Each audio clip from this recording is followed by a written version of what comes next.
You're listening to Simple Roots Radio, episode number 171, and this is the little bonus episode of Monday Motivation, and today we're answering the question, should you trust your cravings? Welcome to Simple Roots Radio with Alexa Sherm. Alexa believes that simplicity in life is the key to achieving true and lasting health. And now your host, Alexa Sherm.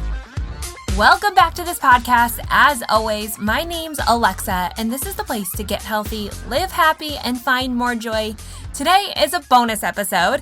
It's a little Monday motivation where I just give you a little encouragement to give you the courage to continue on in this journey. I mean, I know firsthand that the world of health is chaotic and confusing and overwhelming.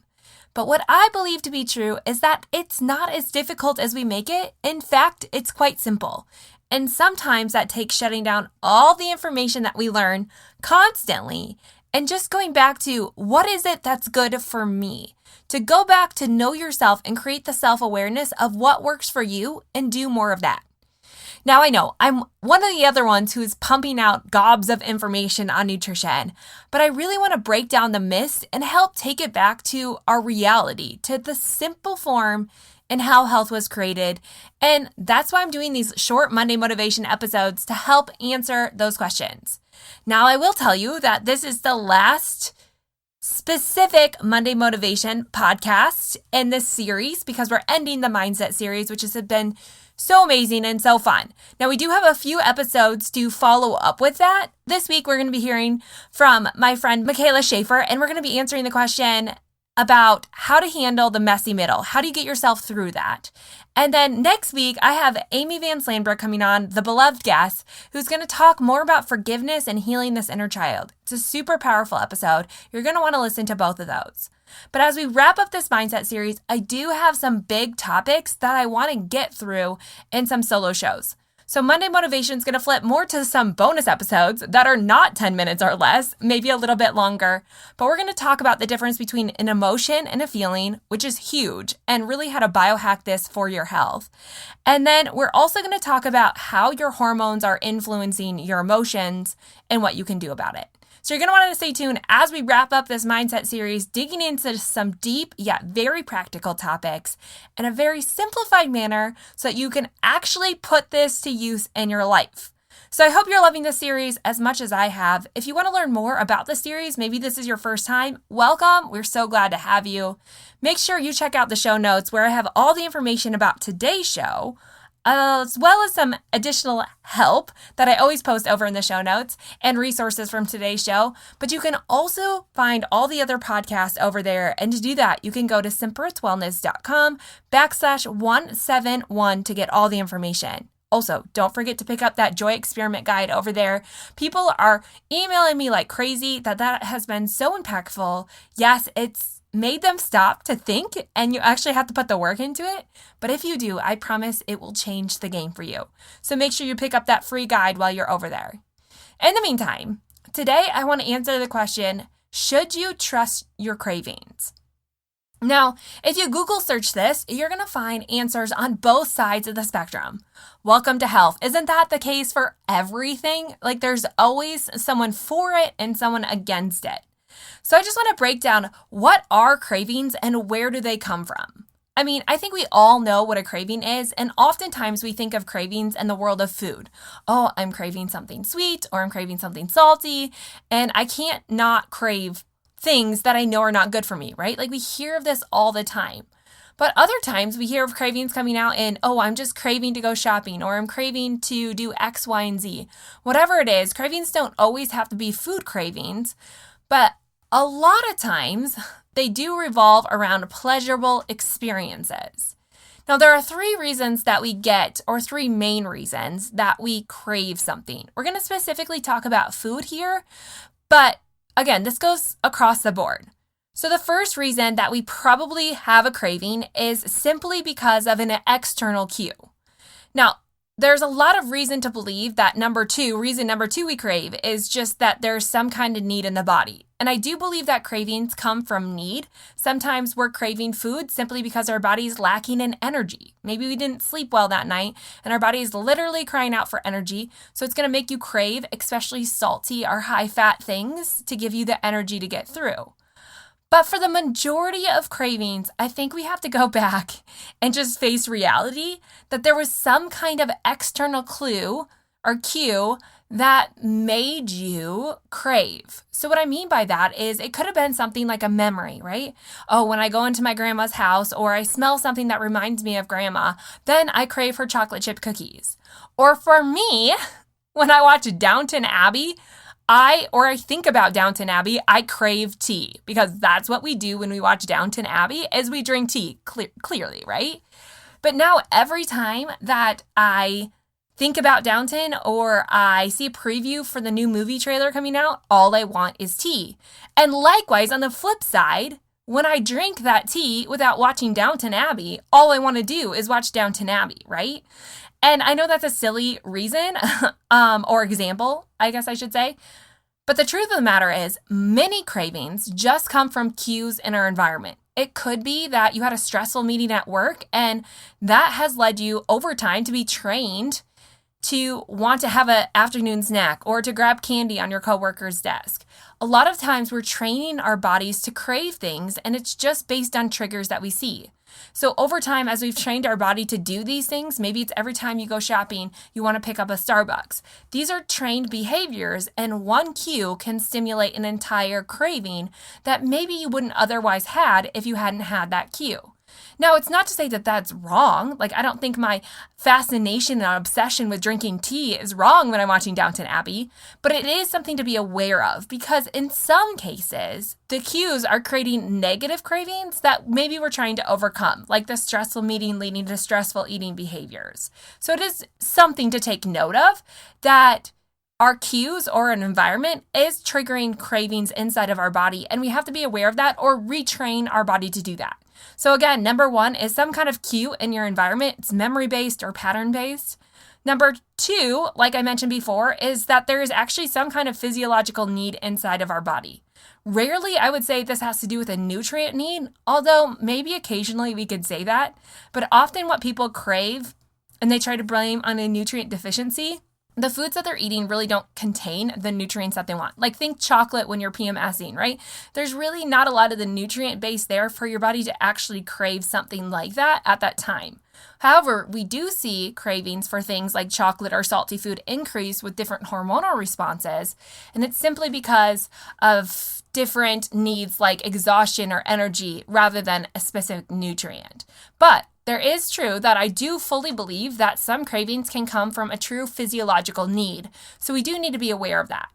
And then the third thing is, of course, they're driven from emotions, which we can say this is an external cue, but sometimes we can just think ourselves into cravings. I know it sounds absurd, but if you're thinking yourself into a worried or stressed state, a lot of times that will lead to stressful eating. You'll start craving pleasurable foods.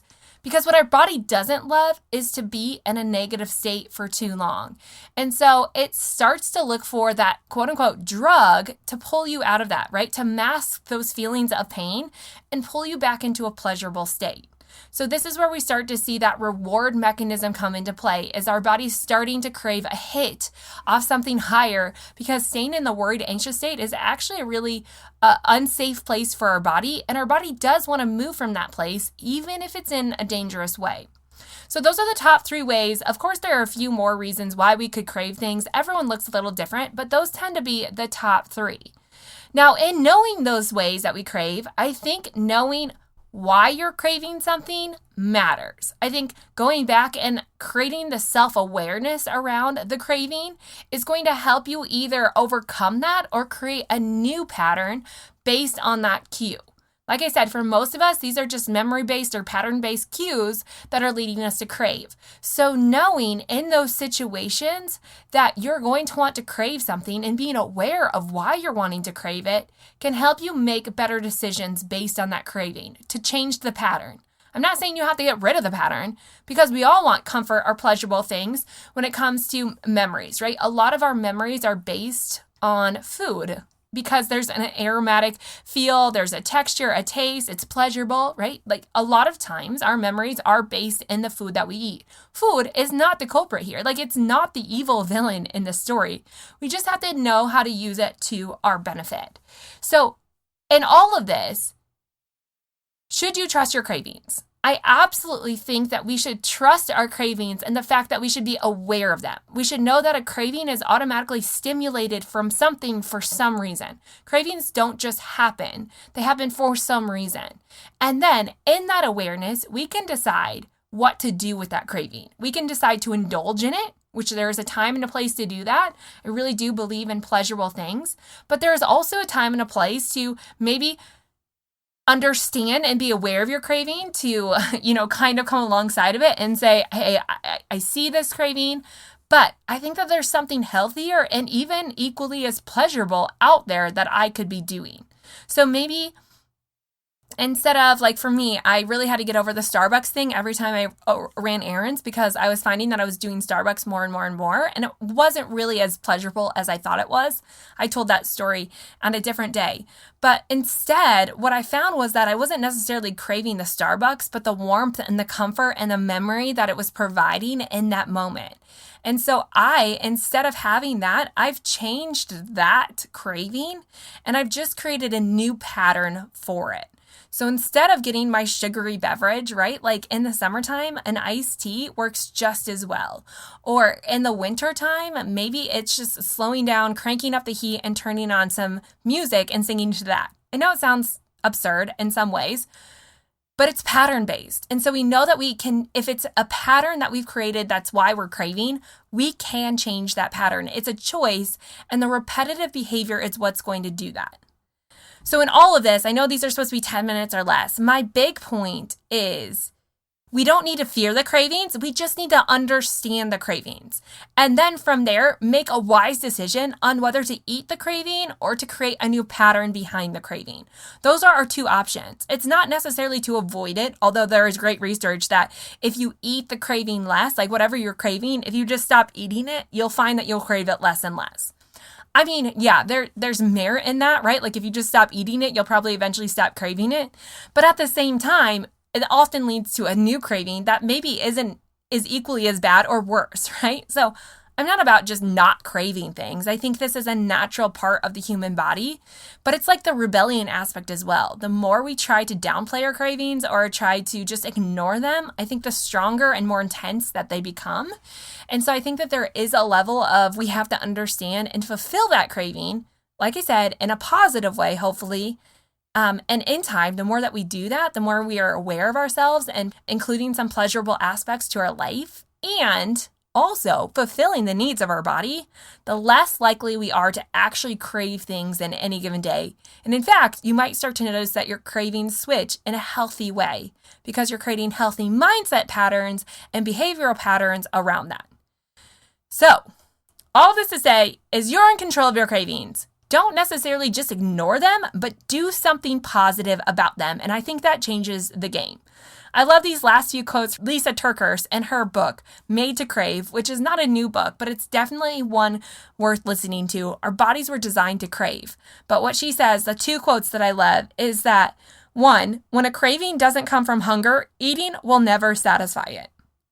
And I think that's a fair, just straight line boundary to say that if your craving is not coming from hunger, food will not satisfy that. Again, just a great awareness to say, is this craving just simply because my body is physically hungry?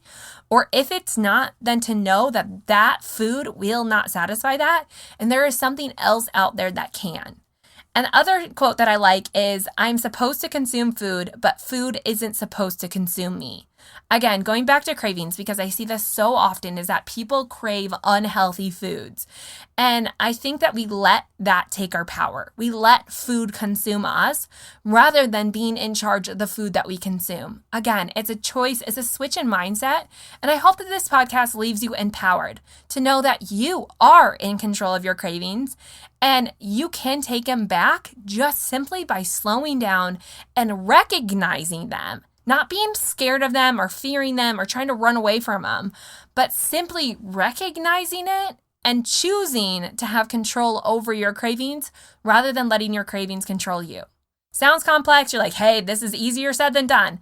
I get it. I know you are not going to succeed at this every single time, but I will tell you that in the awareness, you will start to see the trigger and you will start to recognize those cravings as not as scary or fearful as you thought originally that they were, and you can start to learn how you can take power over them. And again, the more that you do this, the repetitive behavior creates new practices and new rhythms in your life so that this doesn't become an issue. It's just getting started that's scary. So my encouragement, my challenge to you today is when you're craving something, stop and take notice.